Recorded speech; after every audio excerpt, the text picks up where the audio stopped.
Graça e paz, eu sou a pastora Dircilé, Igreja Metodista em Vila Paulistana, e mais uma vez a gente está aqui para falar da novela Gênesis, que a gente tem assistido no nosso pequeno estudo bíblico, nosso discipulado, e a gente tem visto o Senhor agindo com poder e com autoridade na vida de Abrão, enviando os anjos, ajudando lá naquela questão toda de vencer no Vale de Sidim, o rei que era malvado e tudo mais.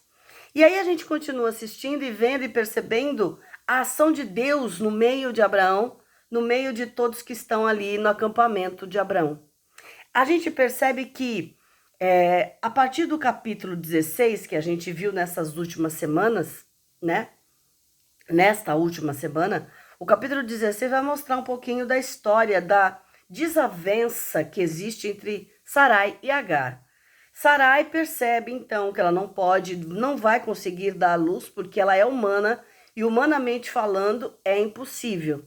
Então ela oferece a sua serva Agar a Abrão. Abrão então muito reticente, ele não quer fazer isso, mas ele, né, de tanto que a Sarai insiste, ele acaba então com a Agar tendo um filho, né? Ela vai ficar muito chateada por conta dessas questões todas de ser a outra mãe e não ela. O diabo fala no ouvido de Agar para que como é que ela pode continuar sendo escrava, sendo serva, se ela está carregando no ventre o filho de Abrão. E aí vem toda essa discussão e depois as duas discutem, as duas brigam bastante. E aí uma provoca a outra. E aí então Agar vai embora, tentando ficar longe dessa briga e dessa conversa toda. No meio do caminho, lá no deserto, aparece um anjo, conversa com Agar e diz que o filho que ela tem lá é abençoado por Deus porque é de Abrão. E ele será abençoado, ele vai ser cuidado por Deus, que ele vai se chamar Ismael, porque Deus ouviu a sua aflição. E ele vai ser alguém abençoado, alguém que terá descendentes fortes, mas também lá no versículo 12 diz que ele será, e os seus descendentes como jumentos selvagens. E aí a gente percebe arredios, indomáveis, as guerras que a gente tem até hoje, justamente vem aí de um processo histórico entre os ismaelitas, que são descendentes de Ismael, que vão gerar os árabes, e os israelitas, que são descendentes de Israel, que geram aí os judeus, os hebreus que a gente conhece. Eles estarão na fronteira um com o outro, serão vizinhos, e mesmo assim eles não vão se entender, já diz aqui a palavra do Senhor. E aí então ela volta, pede perdão, se reconcilia com Agar, pede com Sarai, as duas, e pedem perdão e tudo mais. E aí o nenê vai nascer, Ismael nasce. Abraão tem 86 anos e Sarai 76. E Sarai, nesse processo, ela está fazendo o parto da Agar, fazendo o parto de outras crianças, se sentindo ainda muito triste, muito decepcionada, ela sofrendo bastante, porque ela mesma não é a mãe. Ela mesma não tem essa felicidade de curtir esse momento maternal, né? E aí a gente percebe que Deus fala de novo com Abrão, e aí nessa aliança, nesse novo pacto, nessa confirmação de que o Senhor é com ele, ele vai então instituir a circuncisão no meio dos homens da sua comunidade, né? Do seu acampamento. E aí os homens, então, eles vão fazer a circuncisão. Circuncidar significa cortar ao redor. Então eles fazem uma cirurgia no órgão masculino, que é como se fosse uma fimose.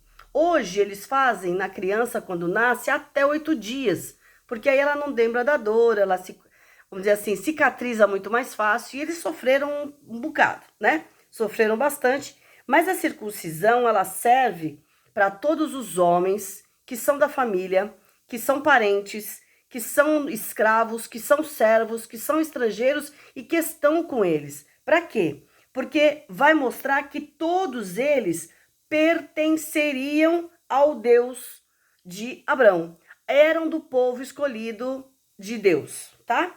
E aí é interessante que todos iriam, então, agora servir a Deus.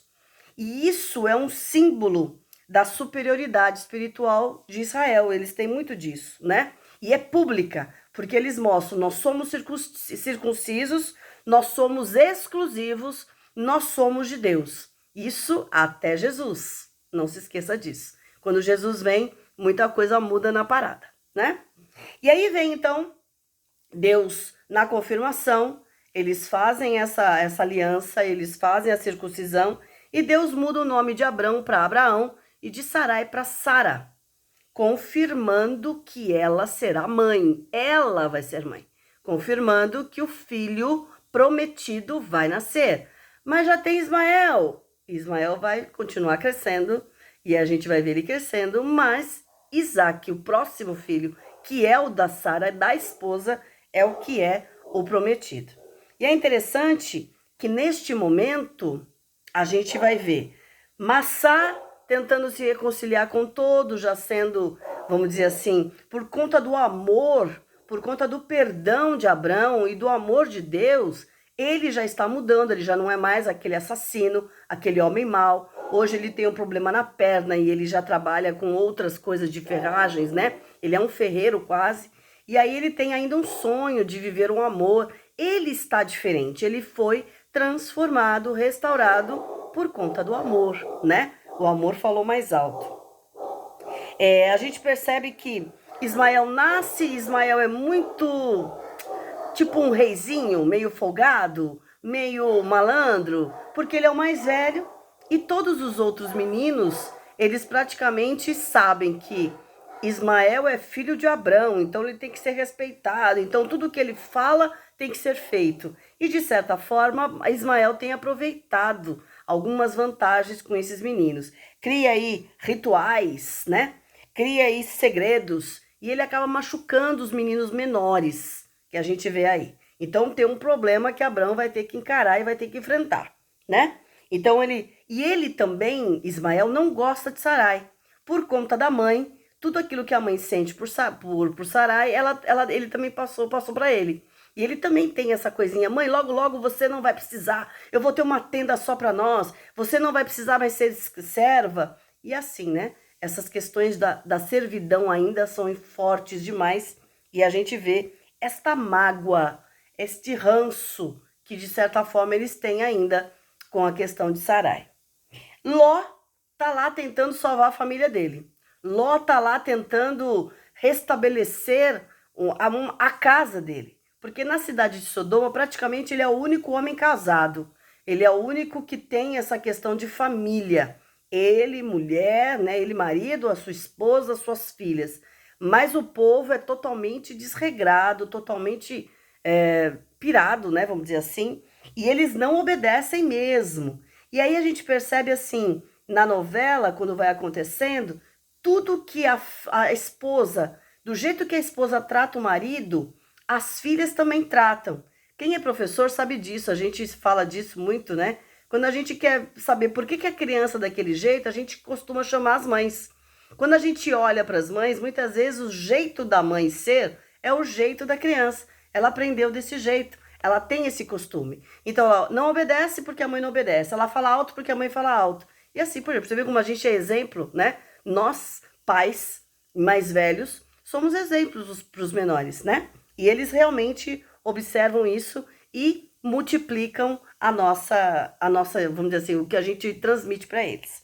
E aí a gente percebe, então, que, de alguma forma, o diabo ali na conversa, ele dá uma sumida. Já faz um tempo que ele sumiu e a gente não sabe se ele vai reaparecer ou não, mas o interessante, acho que o que pega bem agora nesses dias, e que a gente viu ontem, esses dias aí, vai ver hoje também, chega os 3 anjos enviados de Deus. E um deles é Jesus. E lá na Bíblia está escrito, está lá no capítulo 17, que a gente vai ver a instituição da circuncisão, e no capítulo 18, então, fala, o Senhor e 2 anjos aparecem a Abrão. Olha que interessante. Como é que Abrão consegue saber que aquele é Deus? Porque ele tinha intimidade com Deus. Ele conhecia Deus, ele falava com Deus, ele sabia. Eles não chegam e falam, oi, eu sou o Senhor. Oi, eu sou... Não, os homens vão conversar com ele, ele olha os homens nos olhos e ele se prostra e ele fala na hora. Senhor meu, Deus meu, o Senhor eu estou na sua presença. O Senhor achou mercê de estar junto comigo. Olha que interessante. E aí a gente percebe que quando estes anjos, mais o anjo do Senhor, que é Jesus, o próprio Deus, vem conversar com Abrão pessoalmente, ele faz do bom e do melhor. Ele quer dar o melhor pão, o melhor leite, a melhor coalhada, o melhor carne. Por quê? Porque ele sabe que ele está falando com alguém que é superior, que é todo-poderoso, que é Senhor da vida dele. Para quem assistiu Jesus, a novela anterior, a Gênesis, sabe que a pessoa que faz o papel de Deus é o próprio Jesus. É o moço que fez Jesus, né? Na novela anterior. Então, quando a gente olha, fala assim, é Jesus. Porque a gente sabe, a gente lembra, Deus Pai, Deus Filho, Deus Espírito Santo são um.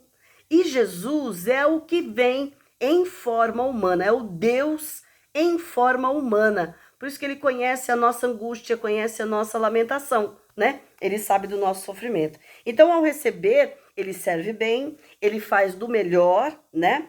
Ele trata... Ninguém consegue se aproximar de Deus, porque eles se acham muito pequenos, eles não querem incomodar ao Senhor. Inclusive, um deles na pergunta, né? Será que se a gente falar com Deus, Deus também vai me ouvir? E na hora, o Deus olha para ele, o anjo, né? O Jesus, olha para ele e fala assim, pode falar porque eu vou ouvir. Eu ouço, porque você pode me achar, eu serei achado de vós se você falar comigo. É muito bonito esse momento da história.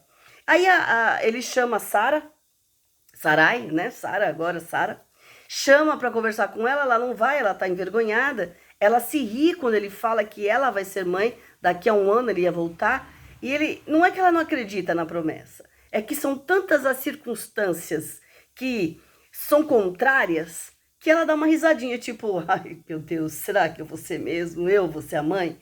E ele fala assim, por que você tá rindo? Não, Senhor, não ri, riu sim. Por acaso existe alguma coisa impossível para Deus? Coisa linda, maravilhosa. O mesmo Deus falando agora com Abraão, fala lá também no Novo Testamento para Maria. Existe impossível para Deus? Não existe impossível para Deus. As circunstâncias podem mostrar que tudo está errado, que o físico não consegue. Morreu, acabou. Mas para Deus nada é impossível. E ele multiplica, ele cura, ele restaura, ele faz o milagre onde não existe solução. E aí então a gente percebe que este Senhor veio presente, esteve com Abraão, e é muito bonito esse momento na história. E aí, quando eles se despedem, ele confirma, daqui a um ano eu vou voltar, e daqui a um ano você vai ser mãe, Sara. Você pode rir hoje, mas você vai ser mãe. Abraão riu de alegria, porque ele está tão esperando este momento, ele fala assim, você vai ser minha esposa, você é minha esposa, você vai ser a mãe dos meus filhos. E aí ele diz para Sarai, pode ficar tranquilo, Sara, você vai ser mãe. E eu vou voltar aqui e você vai ser mãe. Para ela poder acreditar mesmo que aquilo iria acontecer. E aí, quando eles se despedem, ele vai até Sodoma, porque ele falou que vai destruir, porque não tinha mais condição de continuar aquele lugar que maldiz, que só tem maldade, só tem pensamentos impuros, não levam a Deus, né? Então, por isso que ele vai para Sodoma e fala que vai destruir. E Abraão, então, intercede, porque ele sabe que lá tem Ló, o sobrinho, que está tentando salvar a família, que está tentando levantar as coisas lá.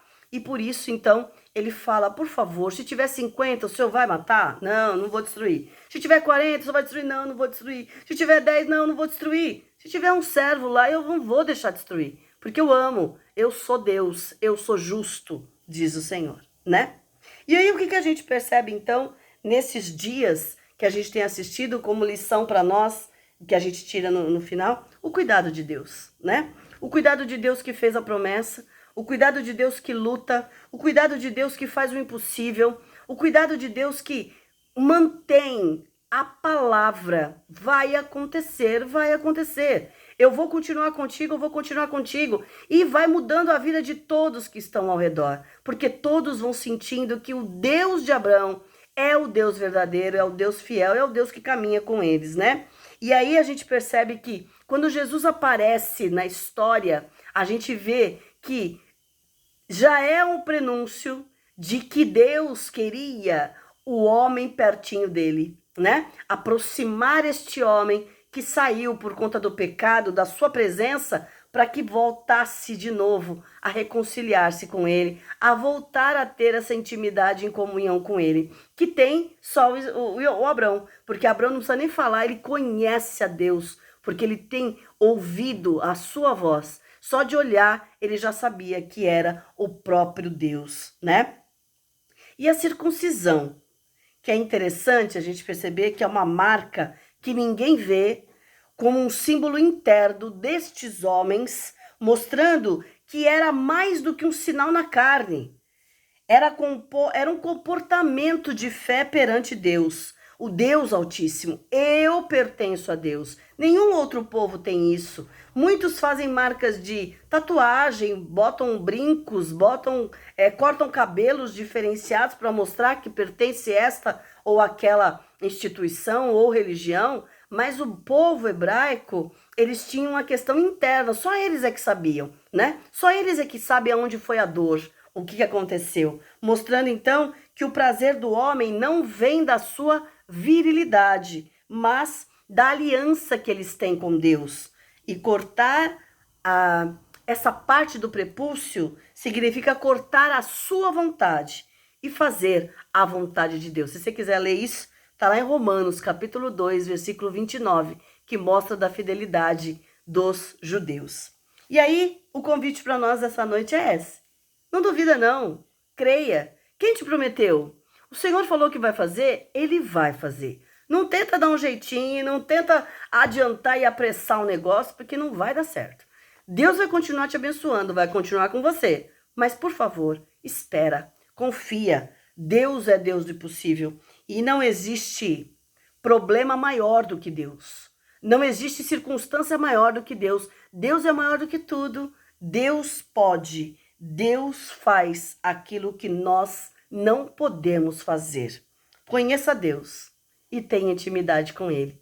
E que Ele continue se manifestando na tua casa, na tua vida, em nome de Jesus. Deus, ensina-nos, caminha conosco.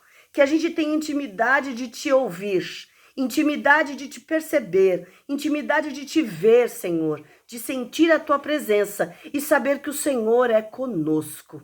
Te louvamos, te agradecemos e continua nos ensinando através destes momentos em nome de Jesus. Deus, que a graça do Deus Pai, Deus Filho, Deus Espírito Santo, o amor de Deus, que marca a nossa vida lá no íntimo, que nos faz morrer para a nossa vontade, para fazer a vontade de Deus, seja sobre a tua vida. Que você receba cada vez mais forças, renove a sua esperança, receba da sua graça e da sua maravilhosa paz, hoje e sempre. Amém. Glória a Deus. Senhor te abençoe, te dê uma semana de vitória e a gente se vê semana que vem, em nome de Jesus. Tchau!